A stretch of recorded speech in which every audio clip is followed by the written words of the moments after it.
Hello, my friends. This is Lynda Lippin, and welcome to the Pilates Goddess podcast.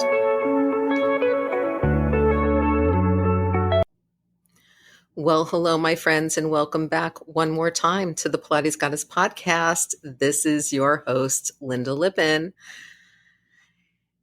I've been hearing a lot of questions about how Pilates teachers can find clients, about marketing their services, about finding places to apprentice, about finding the right clients, about whether they should be on social media, and how they should be working. So today's episode is all about marketing your Pilates services. Back in the day, when I first started teaching Pilates on my own and opening a studio on my own, we're going back now to 1995 when I opened my first studio. And this was pretty much pre-internet. It was a little bit of internet, not a lot of internet, mostly university-based. And so we, couldn't market that way. Social media, no. Facebook groups, no. None of this existed. So I'm going to kind of start with a sense of what we did in old school marketing, because frankly, a lot of that still works. And if you want to hear a little bit more about marketing, there are a few podcast episodes here where I discuss it, and I will put links to those in the show notes. So back in the day, before the internet, we used to do a number of things. Okay, number one, brochures and business cards. So once I had a sense of the clients that I wanted to work with and who would come to the studio, and my studio was the first one on the main line of Philadelphia, which is kind of the wealthy, high net worth suburbs of Philadelphia. I knew that I was looking for retired folks, golfers, tennis players, people who had kind of old injuries and wanted to feel better. I was looking for maybe some folks back in neck pain, who, again, we could help feel and function better. I was basically looking for clients who would not just want to come for a class, but come, for the long term. So the first thing we did was, when we were looking at spaces to open the studio, is we chose a space that happened to be right next to a chiropractor's office, and also happened to be on a strip with a lot of kind of spas and nail salons and, local businesses like that. And frankly, those are good businesses to partner up with. So I went around to the local businesses. I went around to the chiropractor. I offered complimentary sessions, not to anybody. I offered complimentary sessions to the owners of the spas and salons and nail places. I offered complimentary sessions, obviously, to the chiropractor, connected with massage therapists, connected with acupuncturists. We used printed brochures back then. So, going over to Staples and getting all the brochures printed, making sure that we had tons of business cards, because back in the day, even if you went to, say, a networking group, you had to have business cards and things on you. Otherwise, people had no idea how to get back in touch with you. It's not like we all had cell phones and could just, transfer information that way. So it was, again, brochures with client testimonials and explaining what Pilates was and what we were doing, and again, how it affects the client. Like, that's what people want to know. especially now, I mean, Pilates is all over the place, but what a client wants to know is what are they going to get out of doing Pilates with you? Why you as opposed to the 4,000 other Pilates teachers that might be around you? Then, like I said, I would go to networking events. I joined small business associations, women's groups around the area. And slowly but surely, we started to get a slew of new business. And it was mostly based, again, on those initial relationships that I had built with the neighboring businesses. So all of a sudden, the chiropractor was coming in every week for Pilates because it was making his back feel better. And then he started sending his patients over to us. We had some massage therapists who, again, the Pilates helped them feel better. Some physical therapists that I invited in. I invited in the surgeons, I invited in Dr. Rothman from the Rothman Institute, who was doing like the first joint replacements in Philly. We would just invite people in and consistently really stay connected, letting people know what we were doing and who we were. Then I started offering existing clients little gifts and bonuses for their referrals. So they knew if they sent a client in and that client bought a session or a package, that they were going to get a percentage off on their next package, right? So people were more than happy to start sending in their friends, their neighbors, and their family. We had a lot of clients in that studio where we were working with the grandparents, the parents, the granddaughters, where we had multiple generations of the same family coming in.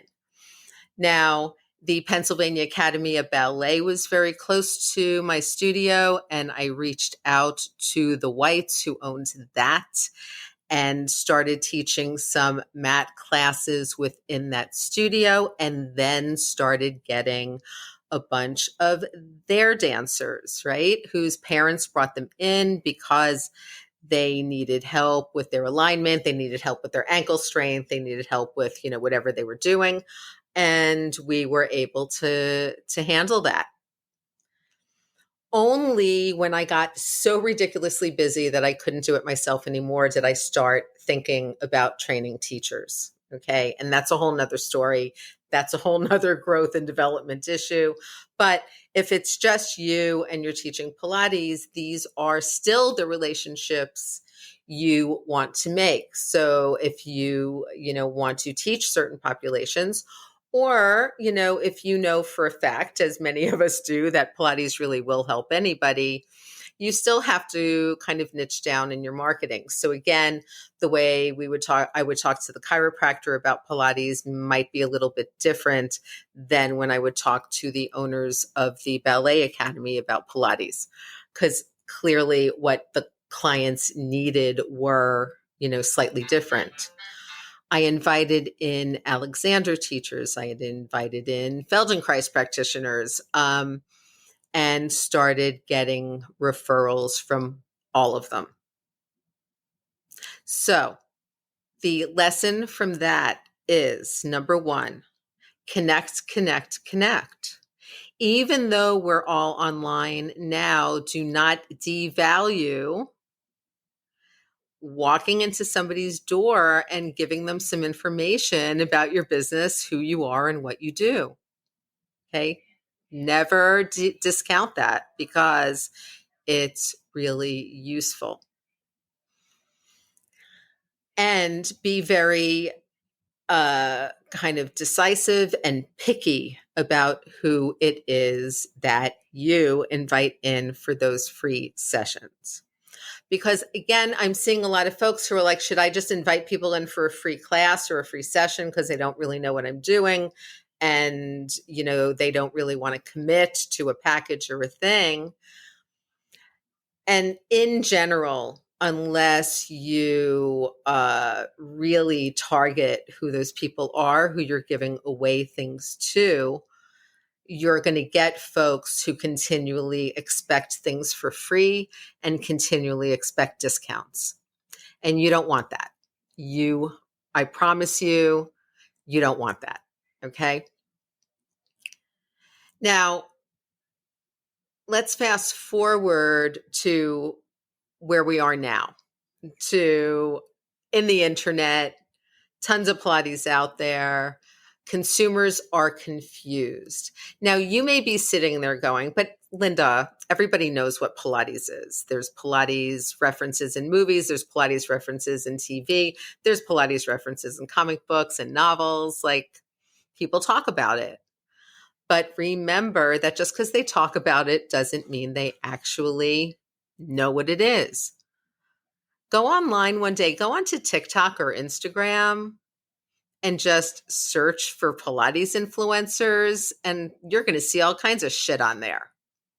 You're going to see people doing insane exercises on skateboards in parks, saying that it's Pilates.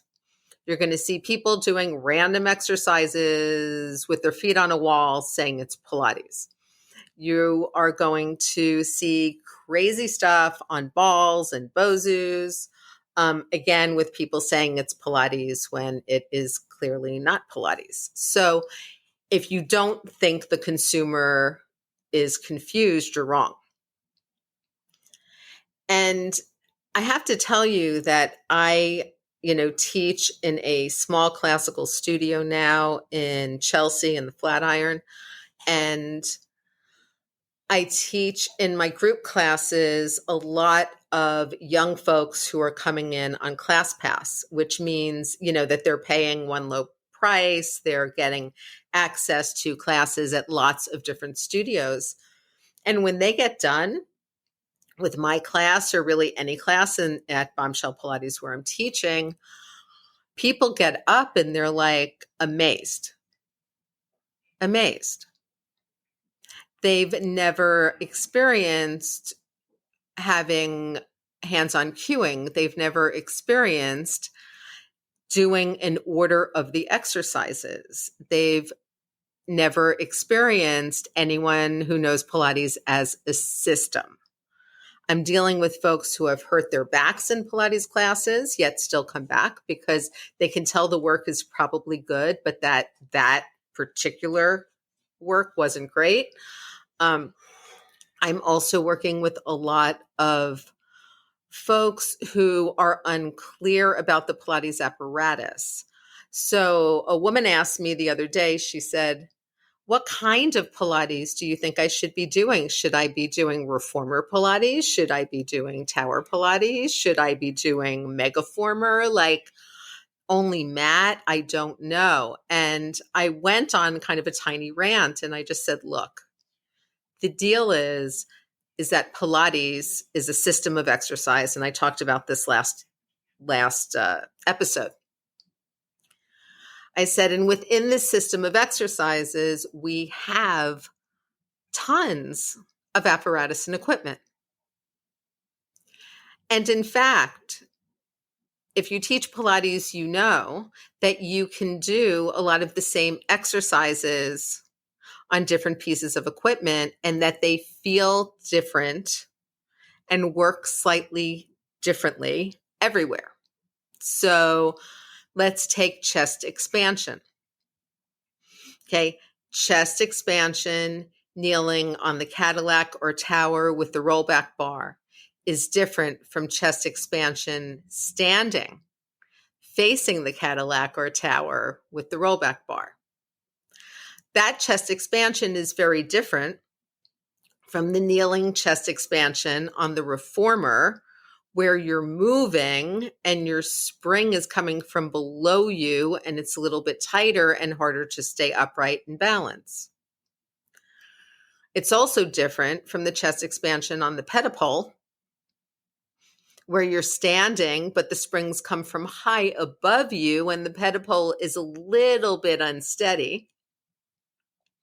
So you have a lot of balance and a lot of work going on there, which is also different from the chest expansion, say standing on the armchair where your ankle is at a different angle, where your feet, the back of the armchair is actually moving, and your springs are again coming from a slightly lower attachment point.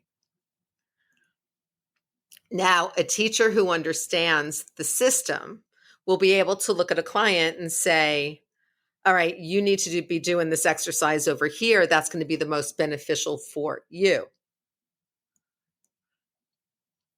And that is not something that you're going to get by doing reformer Pilates or tower Pilates or whatever that is. Remember, Pilates is a full system. And if you are listening and you are a teacher who has only been trained in mat and reformer, what I recommend you do, because I understand that you may not be able to afford to do the rest of the whole system right now. Like I get that maybe you want to make some of your money back on the initial training before you move to that. Fine.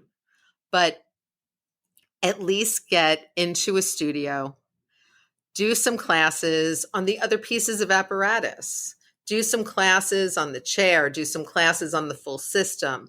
Learn these exercises in different places.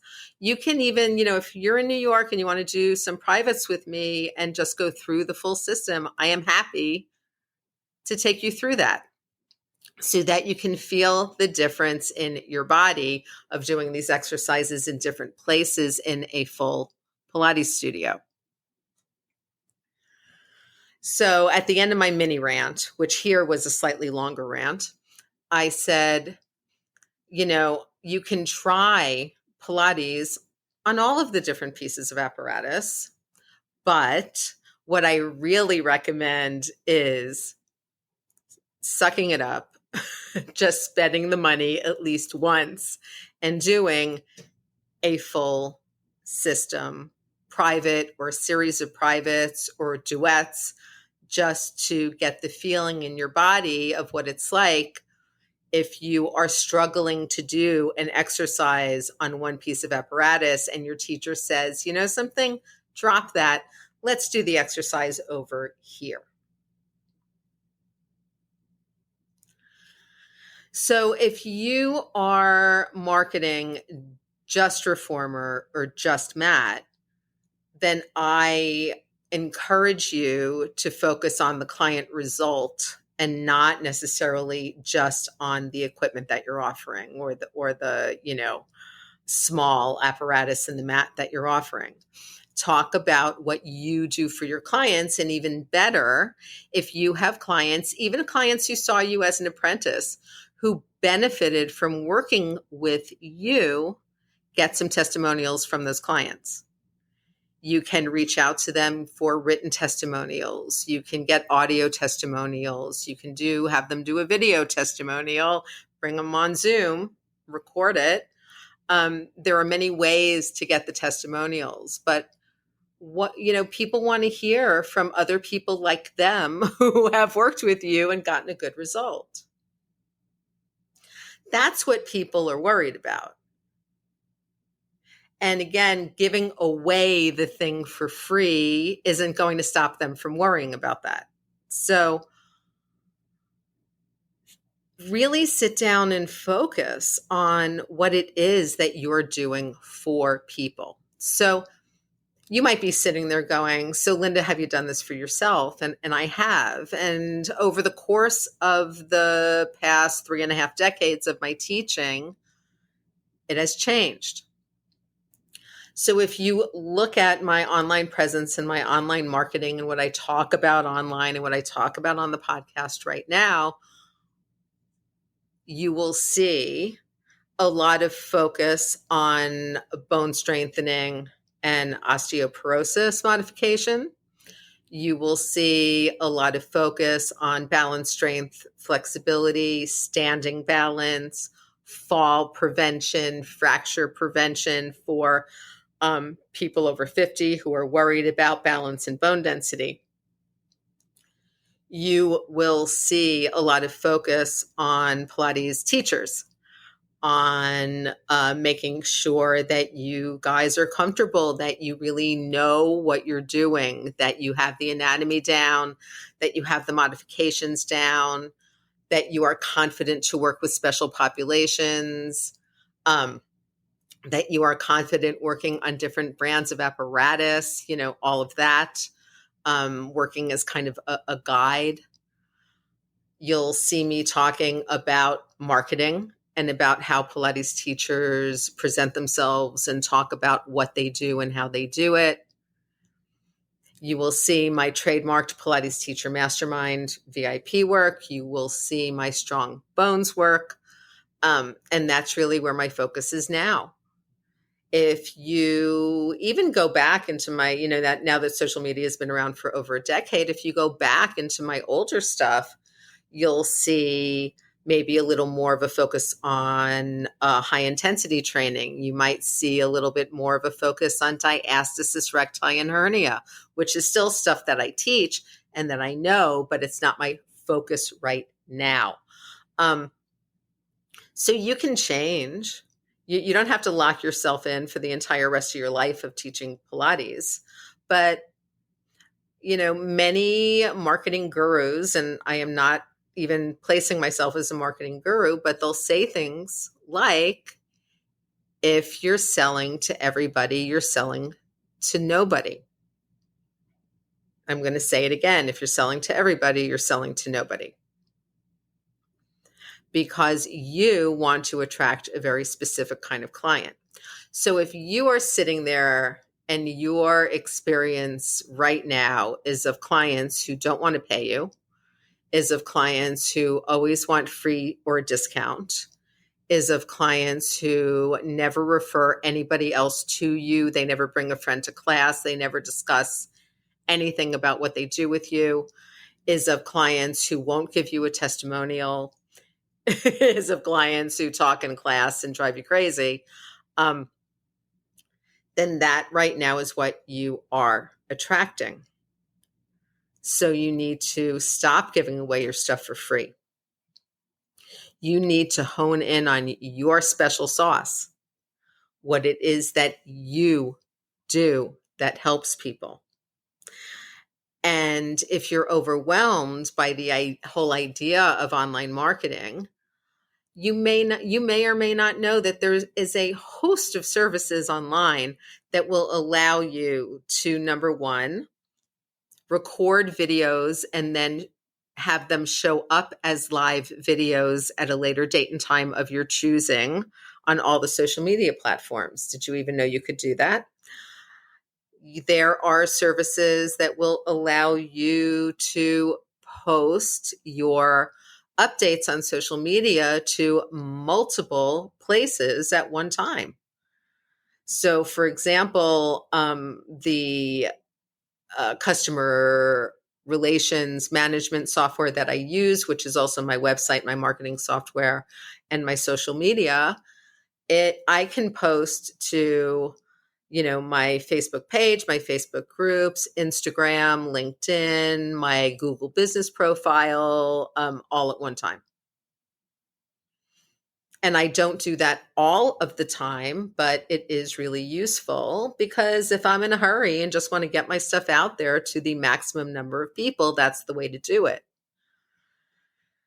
If you want a broader reach, then you probably also need a website and you need an email list. And again, there are plenty of services like MailChimp, like Constant Contact, that will allow you to, for free, email, up to 500 to 1,000 people. So if you're just starting out, you can start, ConvertKit does it. You can start in any of these services with their lowest free plan. And then as you're doing more business and getting more people into your ecosystem, you can expand. And interestingly enough, services like MailChimp, services like ConvertKit, and again, I'll put links in the show notes, also have web page builders in there. You can get a basic website or a basic web page up. You can get your landing page, and you can get your forms up to add people to your email list. And it's really not that difficult. So what I really want to end with, and what I really want to kind of push into your brain at this point, is for marketing your Pilates services, you need a very strong sense of who you are as a human, of what it is that you do in Pilates that really benefits your clients. And then you need to get out there and talk about that as often as you can in as many venues as you can. And again, if you are working, say, in a small community or a larger community like I am in New York, still get the business cards out, get some postcards out. You can print them yourself and go around to your local businesses. Go around to the local spas and salons and massage therapists and stretching places and whatever else. Walk into Athleto, walk into Lululemon if you have them. See if you can get in there to maybe teach some demo classes there, which will bring more people into your ecosystem. All right. Start a Facebook group. Start teaching some live classes within that Facebook group. Like, I don't give away my work and my studio work and my classes for free, but you can go into my Strong Bones Pilates or Pilates Teacher Mastermind groups on Facebook, and there is literally a shit ton of free information in there. There are workouts, there are videos, there are trainings, there are recorded webinars, there's all kinds of stuff. And that is where I give my stuff away. And then when you go to work with me, I have ways to work with me that start at $7, and I have ways to work with me that go up to $190 an hour, that can go up to, $1,000 if you want to do a 1-year membership. So many price points, a free group where I have the free stuff. And again, just being consistent with showing up and talking about who you are, what you do, and how you do it. So my friends, as always, thank you so, so much for listening. If you love the podcast, please go into Apple Podcasts, into Spotify, or just go to pilatesgoddess.com and you can leave a rating and a written review. And I would really appreciate it, because those reviews and ratings help the podcast get out to more people. Have a great rest of your day, and I'll be back with you next week. Bye. Thank you so much for listening to the Pilates Goddess podcast. Music brought to you by Nerd Salad. Please leave a review on Apple Podcasts, especially if you liked it. And please like, share, and subscribe wherever you listen to your podcasts. Thanks.